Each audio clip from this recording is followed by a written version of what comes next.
Mesdames, Mesdemoiselles, Messieurs, ce soir, je voudrais parler d'un sujet assez important. Je voudrais que tu prennes ta Bible. Nous allons jeter un coup d'œil rapidement. Nous allons jeter un coup d'œil rapidement dans le Nouveau Testament. Je crois que tu as ta Bible avec toi là où tu es. C'est très important que tu prennes ta Bible et que tu ouvres dans le Nouveau Testament. Dans le Nouveau Testament, la Bible nous parle de quelqu'un de très important. Tu vas ouvrir ta Bible et tu vas lire le Nouveau Testament. Et nous allons lire dans le livre de Luc, à partir de Luc. Nous allons lire le livre de Luc 1.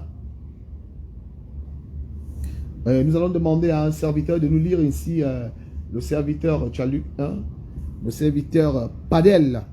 C'est un serviteur de ICC Cameroun.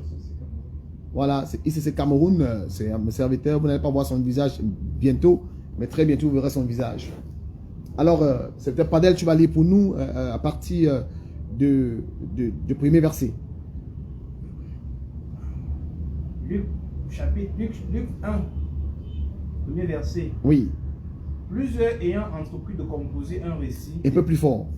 Plusieurs ayant entrepris de composer un récit des événements qui se sont accomplis parmi nous, suivant ce que nous ont transmis ceux qui ont été des témoins oculaires dès le commencement et sont devenus des ministres de la parole.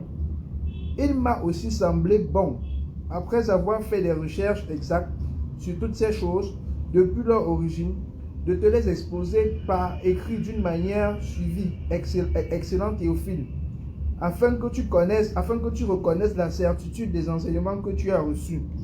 Du temps d'Hérode, roi de Judée, il y avait un sacrificateur nommé Zacharie de la classe d'Abia. Sa femme était d'entre les filles d'Aaron et s'appelait Élisabeth. Tous deux étaient justes devant Dieu, observant d'une manière irréprochable tous les commandements et toutes les ordonnances du Seigneur. Ils n'avaient point d'enfant parce qu'Élisabeth était stérile, et ils étaient l'un et l'autre avancés en âge. Or, pendant qu'il s'acquittait de ses fonctions devant Dieu, selon le tour de sa classe, il fut appelé par le sort, d'après la règle du sacerdoce, à entrer dans le temple du Seigneur pour offrir le parfum.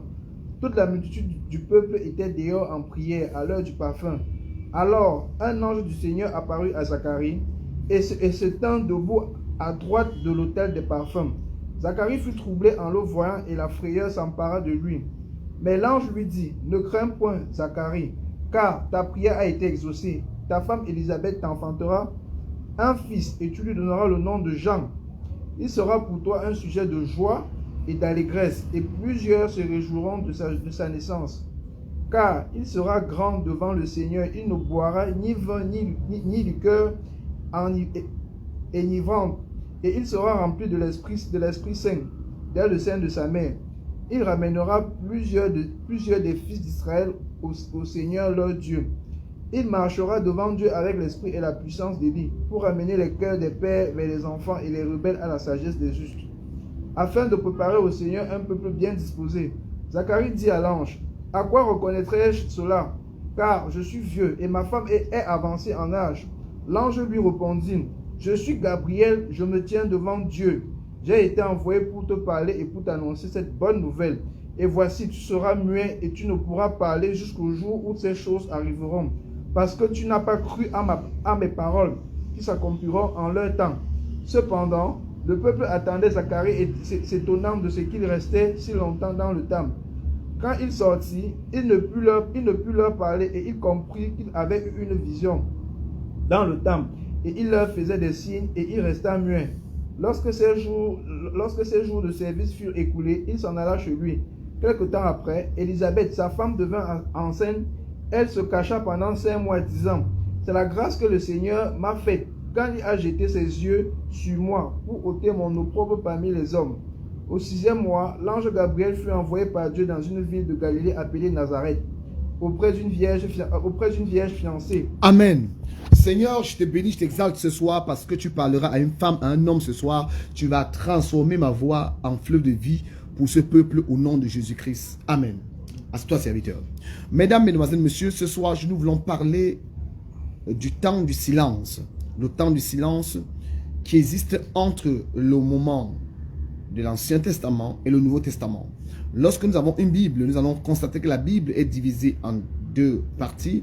Nous avons l'Ancien Testament et le Nouveau Testament, car la Bible, c'est une constitution de 66 livres.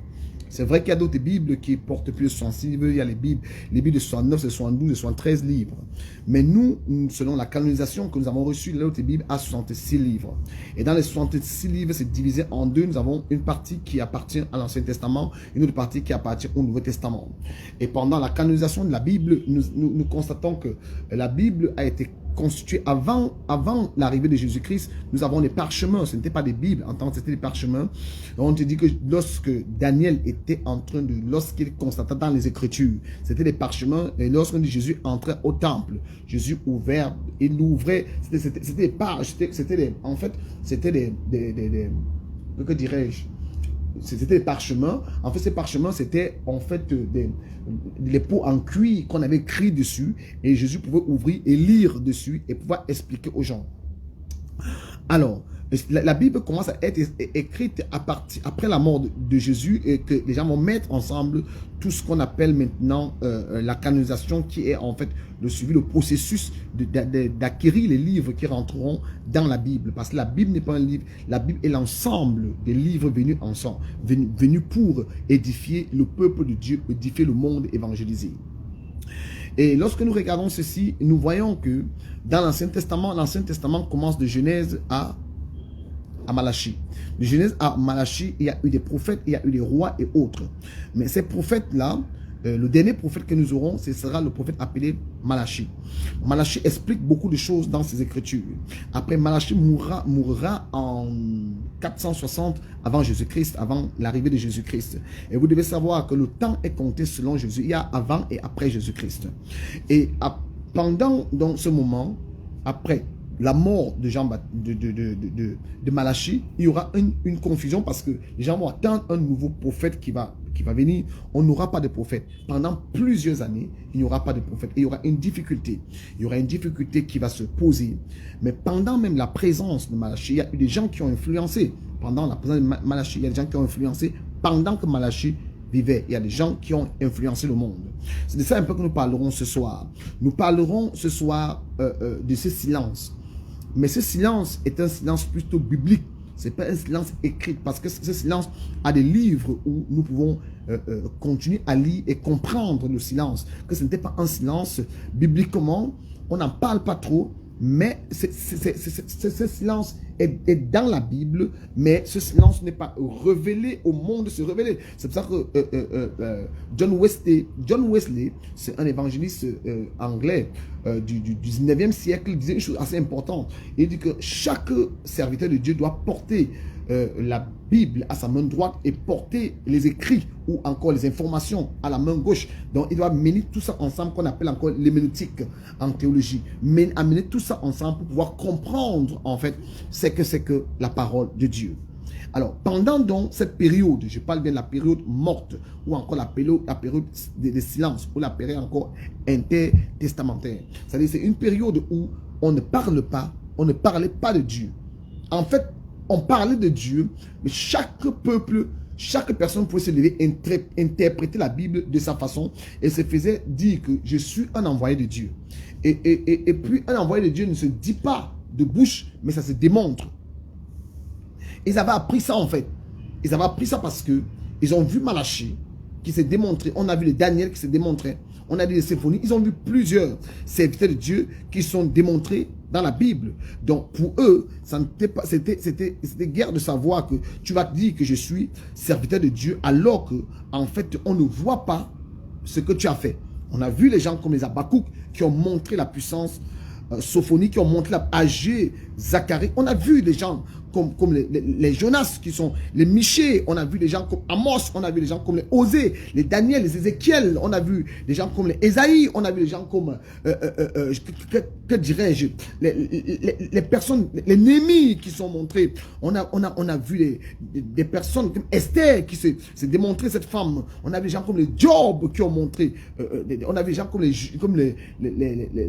Josué. On a vu des gens comme les Daniel, comme je l'ai cité. On a vu des gens gens comme des Moïse, on a vu des personnes comme David, on a vu des grands hommes de Dieu qui agissaient pas seulement en parole, mais aussi en puissance. Et on voyait Dieu avec eux. Mais pendant cette période-là, on ne voyait plus la présence de Dieu. On sentait que c'était plat, tout était plat.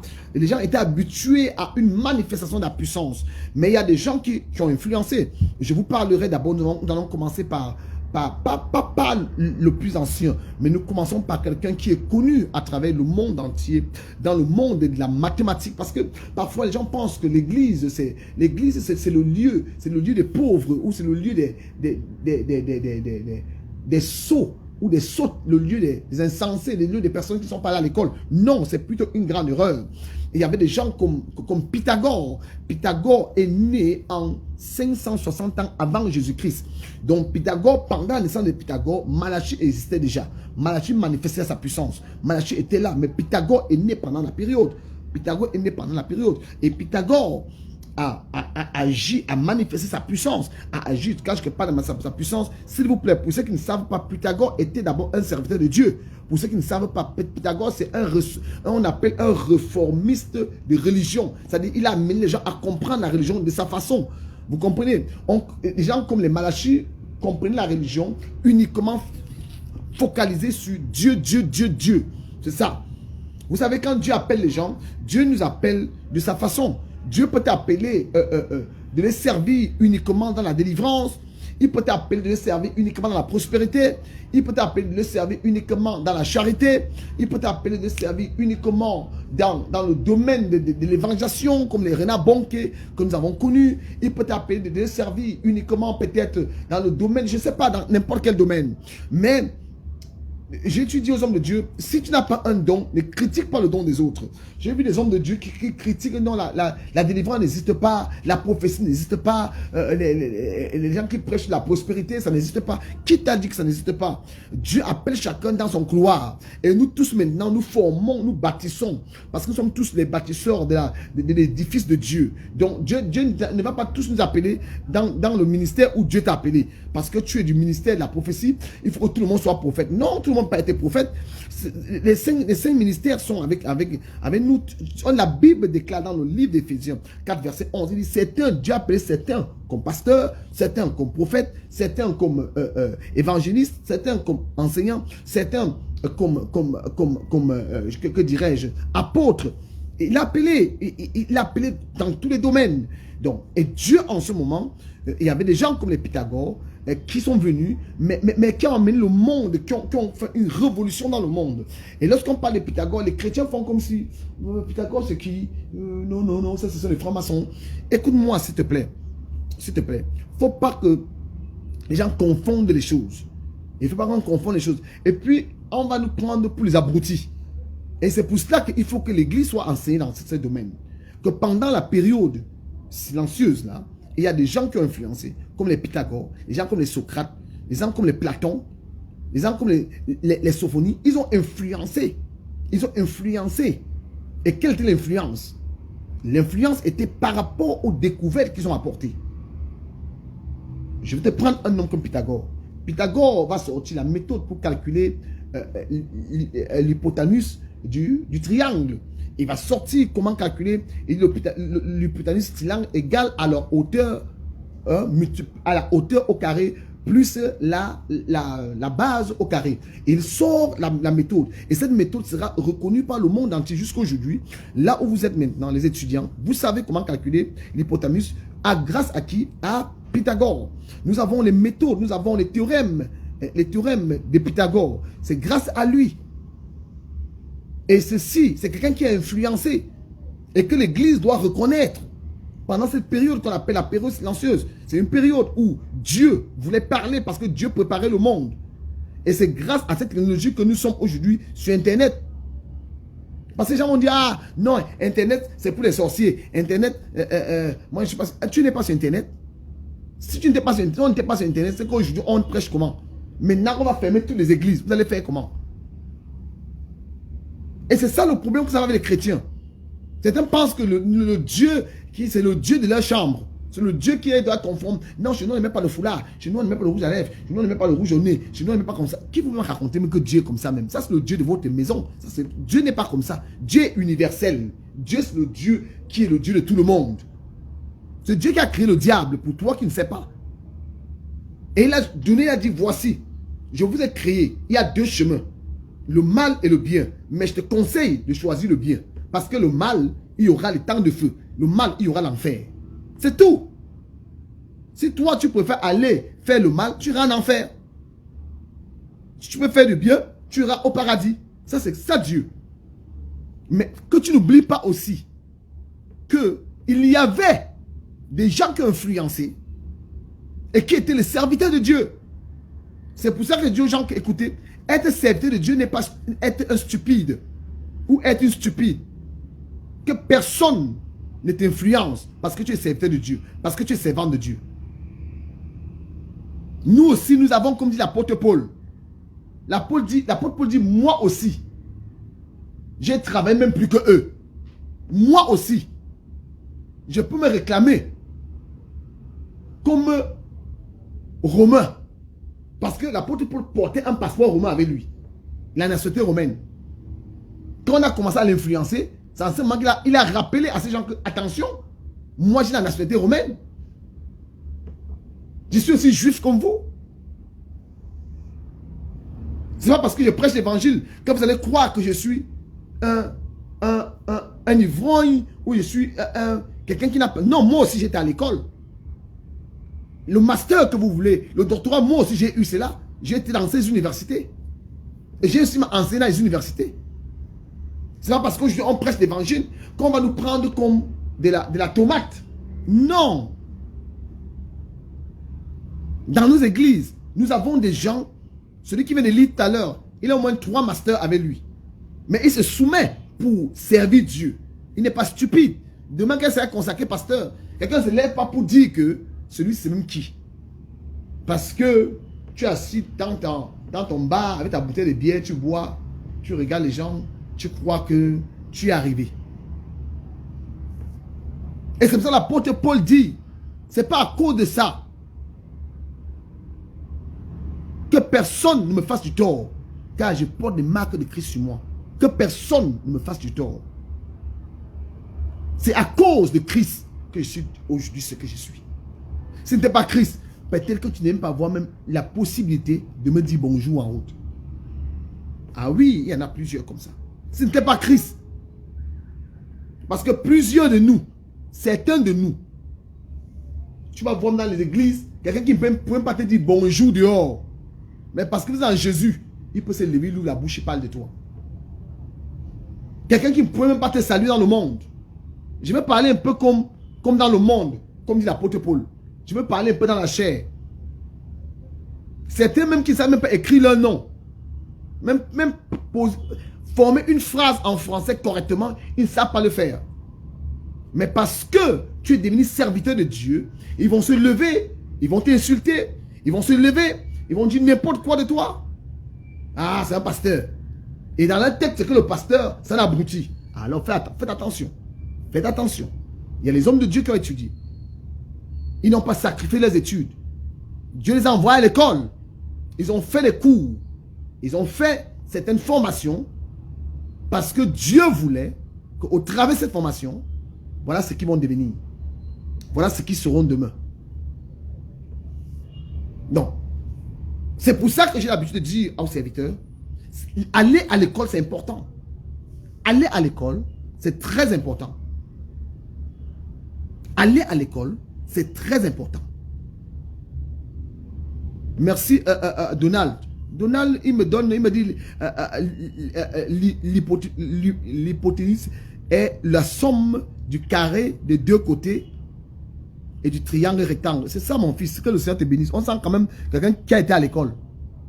Après demain, les gens vont se lever pour venir te raconter parce que tu es pasteur aujourd'hui, alors qu'ils n'ont même pas fait, même pas le pas. Certains n'ont même pas eu le baccalauréat. Ils ne comprennent même pas ce qu'on parle de hypoténuse. Ils ne savent même pas de quoi il s'agit. Ils sont perdus, carrément. Mais ils vont se lever demain, parce qu'ils sont à l'église, n'importe qui, il va venir te dire, oh voilà, Moi aussi, je connais la parole de Dieu. Mais Dieu me parle aussi. Dieu, on ne refuse pas. Dieu parle à tout le monde.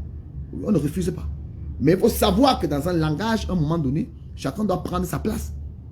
Et c'est pour ça que je dis aux enfants de Dieu, allez-y à l'école, étudiez. Pasteur, étudiez. Continuez à lire. Parce que tu ne lis pas, demain tu auras des difficultés. Nous parlons maintenant de la période morte. Nous allons parler des gens comme les Pythagore, les gens comme les Socrate, les gens comme les Platon. Mais ces gens-là, on les a étudiés en philosophie. C'est pas ça, serviteur. On les étudie en philosophie. En terminale, on étudie en philosophie. Mais si toi, tu ne connais pas cette chose, Socrate dit, connais-toi toi-même. Socrate dit, connais-toi toi-même. Est-ce que tu te connais toi-même? Connais-toi toi-même. En anglais, on dit, know thyself. Connais-toi toi. Know thyself. Know thyself. Connais-toi toi-même. Et quand il le dit, c'est parce que Socrate, pendant cette période, Socrate, s'il vous plaît, est né 475 ans avant Jésus-Christ. Je ne sais pas si vous comprenez. Et ça reste dans la période morte, où on ne parle pas de l'église, où il n'y a pas d'église, mais ces gens influencent. Et Socrate, s'il vous plaît, est considéré comme le créateur, ou l'inventeur, ou le philosophe, ou quelqu'un qui a propulsé la philosophie ancienne, la philosophie morale. Socrate n'a écrit aucun livre. Toutes ses pensées ont été prises par Platon. Et Socrate a été mis à mort par son gouvernement parce que ce garçon avait une autre façon de croire. Il avait une foi que tu ne peux pas imaginer. Et Socrate était contre les dieux d'Athènes, contre les dieux des Grecs. Il était contre ces dieux-là. Mais il croyait à un autre Dieu. Je ne sais pas à quel Dieu il croyait, mais il disait que le Dieu à qui il croyait était suprême à ce Dieu-là. Et il se disait que mourir, c'est une gloire. Mourir, c'est pour lui, un philosophe qui croit être philosophe doit accepter mourir. On lui a fait boire la ciguine, il a bu, il est mort. Parce qu'il a accepté. Combien de serviteurs aujourd'hui peuvent accepter mourir pour la vérité? Et ce gars avait la vérité.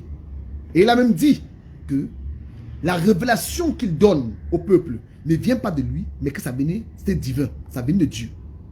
Une révélation divine. Cette révélation venait de Dieu. Et c'est là où on lui a dit que mais c'est pas possible. Et quand vous regardez même, vous comprenez que Socrate, en fait, c'est un homme très humble. Merci fils. Il dit, je sais une chose, c'est que je ne sais pas. Il dit, c'est que je sais une chose, c'est que je ne sais rien. Je sais une chose, c'est que je ne sais rien. Tu vois à quel niveau le gars était humble. Mais quand nous regardons les gens qui ont travaillé autour de Socrate, ont une appréciation envers lui parce qu'il avait une sagesse impossible. Il avait une sagesse impossible. Et on l'a pris, on l'a mis à mort. Pourquoi? Parce que on voulait l'amener à accepter ce qu'il ne peut pas accepter. Il a dit, la révélation qu'il a reçue n'était pas des hommes. C'est une révélation divine. On lui a dit, il faut qu'il renonce à cela. Il a dit, il ne va jamais renoncer à cela. Et il est mort. On l'a fait boire le cigare. Il est mort. Il a bu un poison. On lui a donné le poison. Il est mort. C'est ses enfants comme... ses enfants, c'est-à-dire ses adeptes, ses lieutenants, comme on le dit, comme Platon. Ce sont eux qui ont écrit concernant Socrate. Et aujourd'hui, ne faisons pas comme nous ne savons pas que ces gens ont influencé le monde. C'est grâce à eux qu'aujourd'hui, tu peux réfléchir comme toi et moi nous réfléchissons. Regarde un gars comme Pythagore. Grâce à Pythagore, la technologie a avancé. Grâce à Pythagore, nous pouvons voir ce qui se passe aujourd'hui. N'oubliez pas les gens comme celui qui a créé Facebook. Il influence sa période. Il influence. Regarde les gens comme Apple. Les gars comme Apple, regarde ce qu'ils font. Si tu peux partager, s'il te plaît, partage. Partage, s'il te plaît. Je ne veux pas, ce que je ne veux pas, c'est que les gens restent focalisés uniquement, que les gens restent focalisés uniquement sur leur, que les gens soient focalisés uniquement sur leur pensée seulement. Oh Dieu, oh Dieu.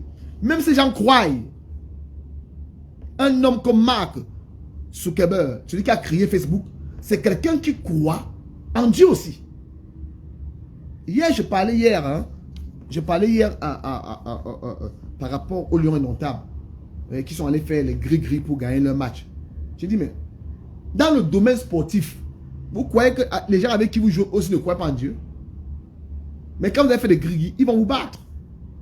Donc, qu'est-ce que je veux dire ici, bien-aimé? Je veux dire à quelqu'un que ne sois pas le genre de personne qui est, c'est-à-dire, agrippé. Tout pour toi, c'est spirituel. Oui, je ne refuse pas. Commençons par le spirituel, mais finissons par le physique. Mais le physique nécessite une connaissance. Parce que Dieu ne peut que t'enseigner ce que tu as lu. Tu crois que tu ne lis pas la Bible? Comment Dieu va te révéler? Tu vas te coucher, on va dire, ah, Dieu me parle. Dieu m'a dit que, quel Dieu? Ça, c'est pas Dieu. Ça, c'est le diable. Tu restes comme ça chez toi et tu dis que Dieu te parle. Je ne refuse pas que Dieu parle. Mais Dieu te révélera les choses que liées à ce que tu as appris. Tu lis la Bible, tu lis par exemple le livre de Luc qu'on vient de lire tout à l'heure là. Dieu passera dans la nuit par un ange te révéler, en fait t'apporter la révélation derrière la parole que tu as lue. Mais certains ne savent pas ça. Certains pensent qu'ils vont s'asseoir comme ça. Et Dieu n'est pas un marabout. Dieu n'est pas un marabout. Dieu c'est quelqu'un qui parle d'une manière ou d'une autre dans les Écritures, dans le rêve, dans les songes, mais en fonction de ce que tu as d'abord dans ta pensée. Si tu n'as pas ça dans ta pensée, il ne parlera pas. C'est-à-dire quoi?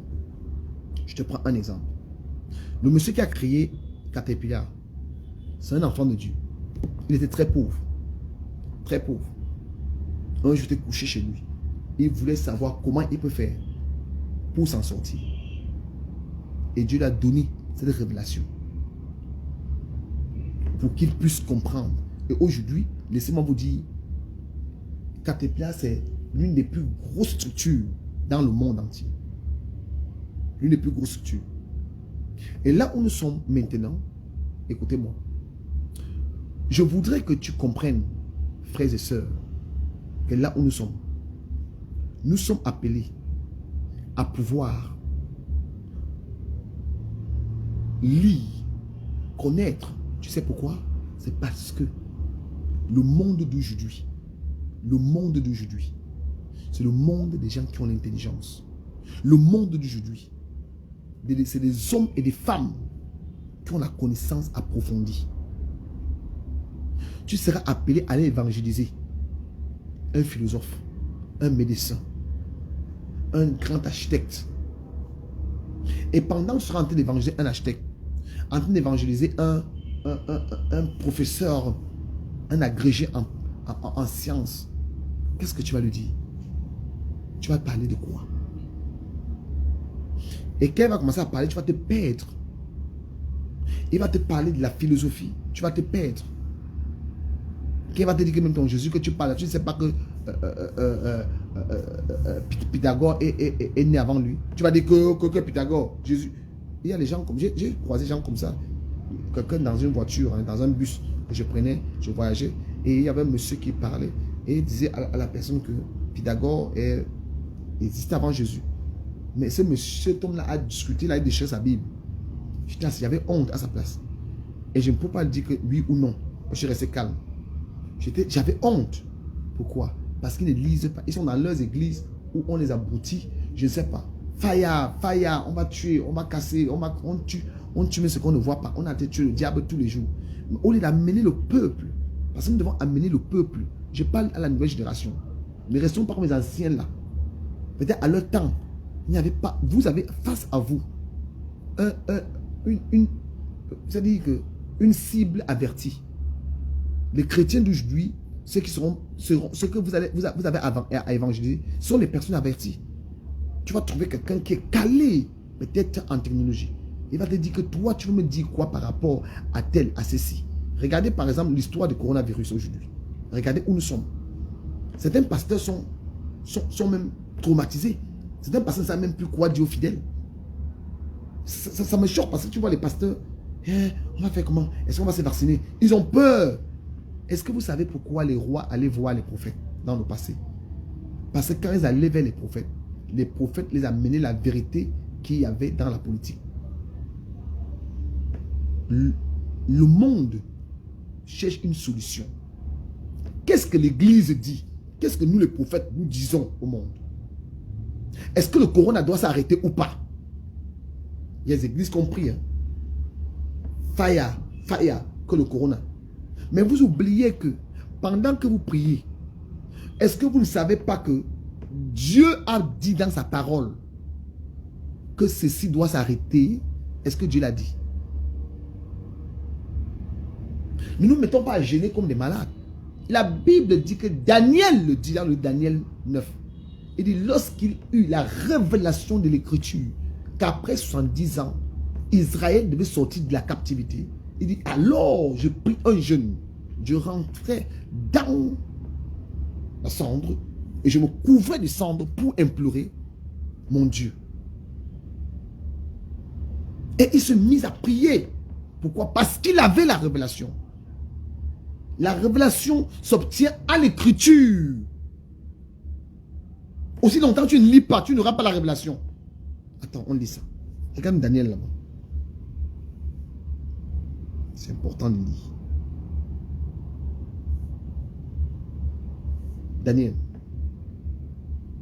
Daniel 9. Daniel 9. À partir du verset 2.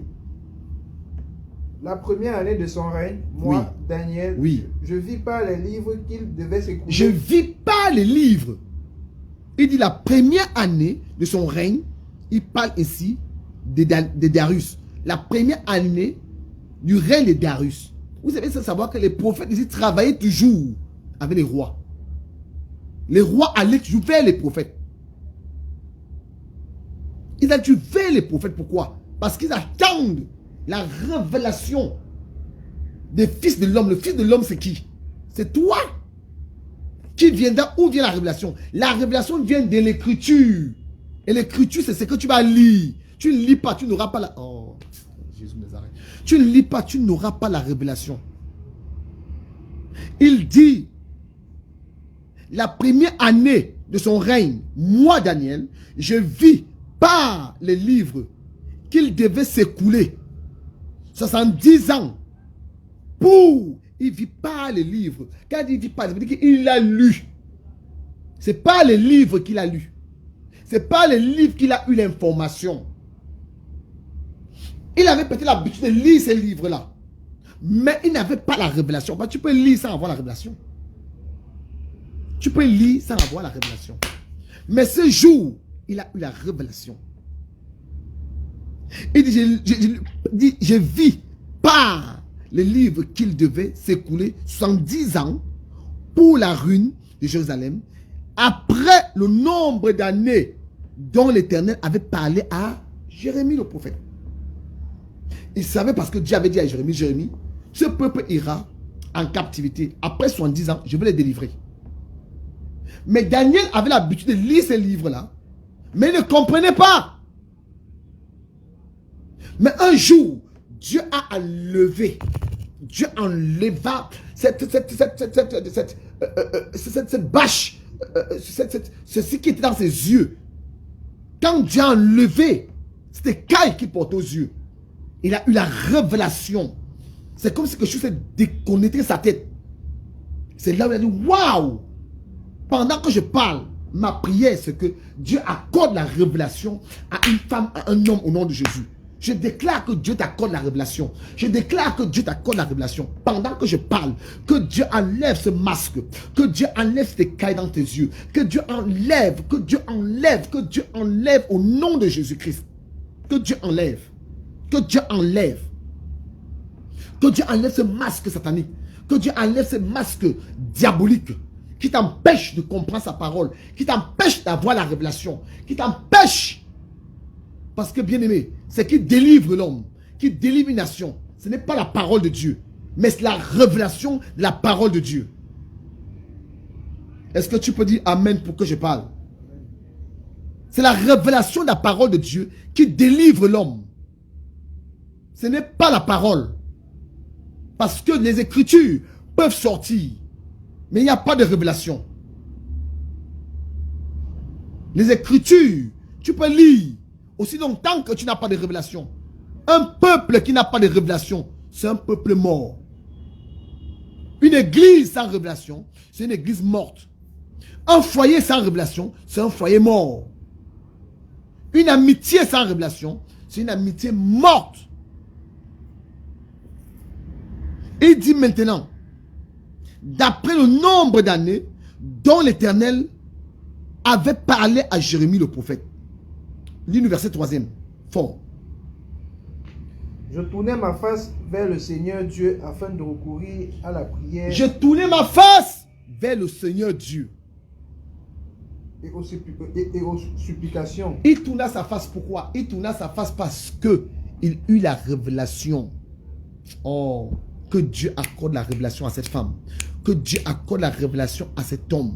Que Dieu enlève ce masque qui est sur ta tête. Que Dieu enlève ce masque dans tes yeux.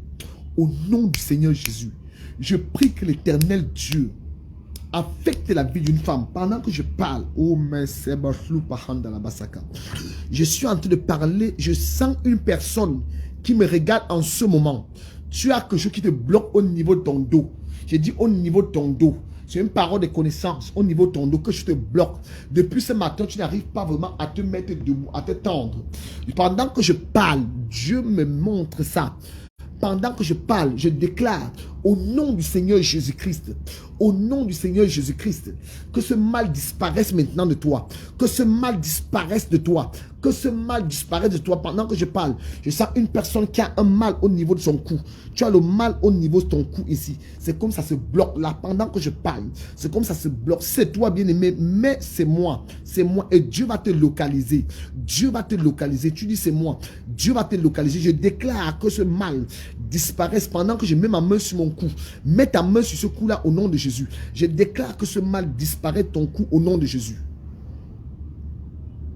Il dit, je tournai ma face vers le Seigneur Dieu afin de recourir à la prière. C'est en ce moment que tu as besoin. On n'a pas besoin de la prière juste parce qu'on se lève un matin, on dit qu'on a besoin de la prière. On a besoin de la prière lorsqu'on a une révélation. Je vais bénir ma fille Claude qui est arrivée. Sois béni. Oui, serviteur Donald. Que le Seigneur te bénisse, que Dieu te guérisse ce mal au nom de Jésus-Christ. Écoute-moi très bien. Les jeunes prospères, écoutez-moi très bien. Le moment est arrivé pour vous d'aller à l'école. Le moment est arrivé pour vous de recevoir les enseignements. Vous savez, écoutez-moi. Écoutez-moi très bien. Vous savez, je vais vous dire une vérité. Tu ne peux pas servir Dieu, s'il te plaît, dans ce monde où nous sommes là aujourd'hui, avec une tête vide. Tu ne peux pas. Tu vas évangéliser qui? Parce qu'aujourd'hui, a dit que tu es... Quand tu as le bac, on ne te prend pas pour un intellectuel. Hein. Quand tu as le bac, on te considère comme quelqu'un de normal. Quand on dit que tu es intellectuel, c'est au moins à partir du master. Oui, à partir du master. Quand tu as le master, au moins, on te dit, ok, tu as un master, ça va, tu as été à l'école. Mais chez toi, tu as ton BPC, tu as ton CP, je ne sais pas quoi. Tu dis que tu vas parler à certaines personnes. Comment qui va te croire? C'est pour cela que nous devons lire. Nous devons lire. Nous devons lire. Lire la parole de Dieu. Nous devons aller à l'école. Nous devons nous former, les gars, les filles. Formons-nous. Ce monde nous attend. La Bible dit, le monde tout entier, attend la révélation des fils de Dieu. C'est nous les fils de Dieu. Le monde attend la révélation. Coronavirus attend notre révélation. Qu'est-ce que tu vas faire? Tu crois que tu vas continuer à rester comme ça? Attends, c'est une question que je te pose. Tu penses que tu vas rester comme ça? Non. Il faut que tu te lèves, que tu refuses la situation où tu es. Forme-toi. Je ne refuse pas d'aller travailler. Même pendant que tu travailles, cherche à te former. On dit en anglais, upgrade your level. Essaie de lever ton niveau. Tu as le bac, tu n'as pas pu avoir le bac. Il y a les formations. Tu n'as pas le temps que tu fais quoi? Tu fais, j'ai pas le temps, je suis fatigué. Tu es fatigué, tu fais quoi? Depuis là, tu fais quoi? Quand je dis que tu fais quoi? Plusieurs sont là qui me regardent. Ils sont couchés à la maison depuis ce matin. Ils ne sont pas sortis. Ils ne font, comme c'est le confinement, on ne fait que manger. Le ventre ne fait que grossir en avant, les fesses en arrière. Tu es là, tes joues sont sortis comme les joues de caméléon. Tu ne fais que manger, tu ne fais que manger, tu ne fais que manger. Au lieu de lire, au lieu de chercher à faire une formation en ligne. Même en ligne, forme-toi, forme-toi. Forme-toi, même en ligne, forme-toi. Tu ne peux pas te former, pourquoi? Voilà qu'on parle d'escade. On parle de personnes. On a parlé d'Escate. Non, d'Escate, c'est 1800. Descartes, c'est dernièrement. On parle de Pythagore. On parle de Platon. On parle de Pythagore. On parle. Tous ces gens-là. Socrate, vous pensez que comment tu feras pour avoir ces gens? Comment tu seras? S'il te plaît, le moment est arrivé pour nous d'entrer dans notre destinée. Et la destinée de l'homme se trouve que dans les livres. Un jour, j'ai lu dans un livre quelqu'un qui disait, si tu veux cacher quelque chose à l'homme noir, ne mets pas ça dans le sol, car il s'est creusé. Ne mets pas ça sur un arbre, car il s'est grimpé. Écris ça dans un livre. Il ne va pas voir. Il ne va jamais lire. Qu'est-ce qui se passe? C'est tout simplement parce que nous, les enfants de Dieu, nous n'aimons pas lire. Il y a certains qui disent uniquement la Bible. Eux ils disent, s'il n'y a pas la Bible, ils ne disent rien d'autre. Tu vois que la Bible, c'est le seul livre. Tu crois vraiment? Oui, René Dumont, qui a donné cette citation. Tu penses vraiment? Tu penses vraiment? Non. Et c'est pour ça que René Dumont avait raison de dire que tu veux cacher quelque chose à l'homme noir, ne mets pas ça dans le sol, il s'est creusé. Sur l'arbre, il s'est grimpé. Mais écris ça dans un livre. Et plusieurs qui m'écoutent là, ils n'ont jamais pris un livre, lire du début à la fin. Jamais. Parfois, ils prennent le livre juste pour embellir. Et c'est un moment à l'église même. Tu dis, est-ce que tu as ton livre? Si on te demande, montre-nous, depuis que tu viens à l'église, est-ce que tu as un cahier? Il va dire le cahier. J'ai fait comme le cahier. Certains viennent à l'église, ils n'ont pas de cahier.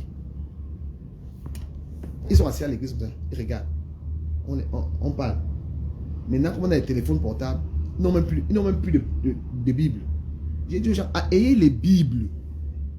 Et tu sais, c'est bien de les avoir. Mais quand tu as ta Bible, tu écris dedans, tu soulignes. Demain, tu peux facilement ouvrir. Tu lis. Tu ouvres, tu lis. Regardez ceci. Regardez. Regardons ceci. Vous voyez ça? Je peux tourner comme ça. Je tourne les pages, n'est-ce pas? Je tourne les pages comme ça. Les pages peuvent se tourner comme ça. Attendez. Moi, les pages se tournent. Mais qui est différent de la Bible? La Bible, c'est le matériel. Tu as ça. Quand tu écris ta Bible sur une page, tu écris sur une page. Demain, tu vas chercher cette page. Et quand tu seras sur un verset biblique, tu vas te souvenir de la page là où tu avais écrit. Et parfois, tu peux faire une rature là-dessus. La rature reste et la rature restera dans ta tête. Dieu parfois t'amène à faire les ratures dans ta Bible exprès parce que tu vas te souvenir, à la page où j'avais fait la rature là, c'est là où il y a le verset biblique là. On voulait qu'on vous enseigne comment. On vous donne même quelle technique même pour que vous puissiez comprendre, bien aimé.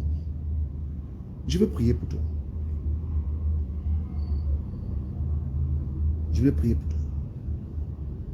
Mais ce que je vais te dire ce soir, s'il te plaît, je voulais que ce soit que tu puisses comprendre que nous sommes au dernier temps. Et pendant ce dernier temps, nous sommes appelés à pouvoir travailler beaucoup pour entrer dans notre destinée. Dieu t'appelle à le servir, oui. Mais comment tu vas le servir? Tu ne peux que le servir avec ce que tu as main. Qu'est-ce que tu as main? Et il t'utilisera au niveau que tu as la connaissance. C'est pour ça que vous allez voir certaines églises, vous allez dans certaines églises, vous allez définir, quand vous voyez le pasteur, vous pouvez définir, en fait, que je veux dire, tu peux définir les membres au travers de leur pasteur. Ou tu peux définir les fidèles. Tu peux définir un pasteur au travers de leurs fidèles. La façon dont leurs fidèles réagissent, la façon qu'ils parlent, tu sauras que voilà comment leur pasteur les enseigne. Et moi, je prends le temps d'enseigner, vous dire, jeunes, allez à l'école, étudiez, c'est important, bien aimé. Je vous dis la vérité, c'est important. Vous devez être les hommes de Dieu. Je vous demande d'être les hommes de Dieu. Je ne parlerai pas des hommes de Dieu Android, mais d'être les hommes de Dieu puissants. Et la puissance de la parole n'est pas seulement la Bible. Il faut qu'on te trouve calé dans tous les domaines. Lorsqu'on vient en philosophie, tu es calé. On va en électronique, tu es calé. On va dans tel domaine, tu es calé. C'est ça un homme de Dieu. Donc tu peux prendre la parole de Dieu, tu peux mélanger ça partout. Tu peux entrer avec ça dans le coronavirus, on parle de la science, tu entres, tu ressors. On parle du football, tu entres avec ça, tu ressors. Tu peux entrer dans tous les domaines. Et quand tu es comme ça, même le monde a peur de toi. Le monde sait que ce gars s'est calé. On peut te parler. Tu ne peux pas me coincer en ce qui concerne la parole de Dieu. Tu ne pourras pas me coincer. Tu viens avec la franc-maçonnerie. Je vais te démontrer que par la parole de Dieu, voilà ce que la franc-maçonnerie peut faire en mal ou en bien. Parce que j'ai pris le temps d'étudier, de regarder les choses. Tu viens avec que ça soit dans la science, je prends le temps de lire. Aujourd'hui, qu'est-ce que nous disons par rapport au vaccin? Qu'est-ce que le monde pense? Bientôt, tout le monde sera vacciné. Tout le monde. Même toi qui me regardes avec tes gros yeux, tu seras vacciné. Et quand tu vas dire quoi? Ah, Dieu n'existe pas. Oh, vraiment, ah, papa, on va faire comment? Ah, on va fuir. Tu ne peux pas fuir. Parce que tu ne te vaccines pas, tu n'auras plus de passeport. Parce que les passeports que tu as en main là, on va m'enlever ça. On va annuler, il n'y aura plus de passeport. Le passeport sera mis sur ton pouce. Comme certains pensent que leur vie, c'est parce qu'ils ont la nationalité. Comme je suis française, ta vie se refait là-dessus. Forme-toi, tu ne te formes pas. Tu ne te formes pas. Tout pour toi se refait uniquement dans les papiers parce que tu es en Europe. Tu oublies même que bientôt dans cette robe-là, on va te dire de rester là-bas. Tu vas fuir. Les jours sont mauvais. Hein? Les jours sont mauvais. Tu sais, il y a une chose qu'on ne peut pas te prendre. On peut prendre tes enfants. On peut prendre ton argent. Tu peux être riche en un seul jour, du même pauvre. On peut prendre tes bijoux. Tu peux avoir tous les bijoux demain, tu n'en as plus.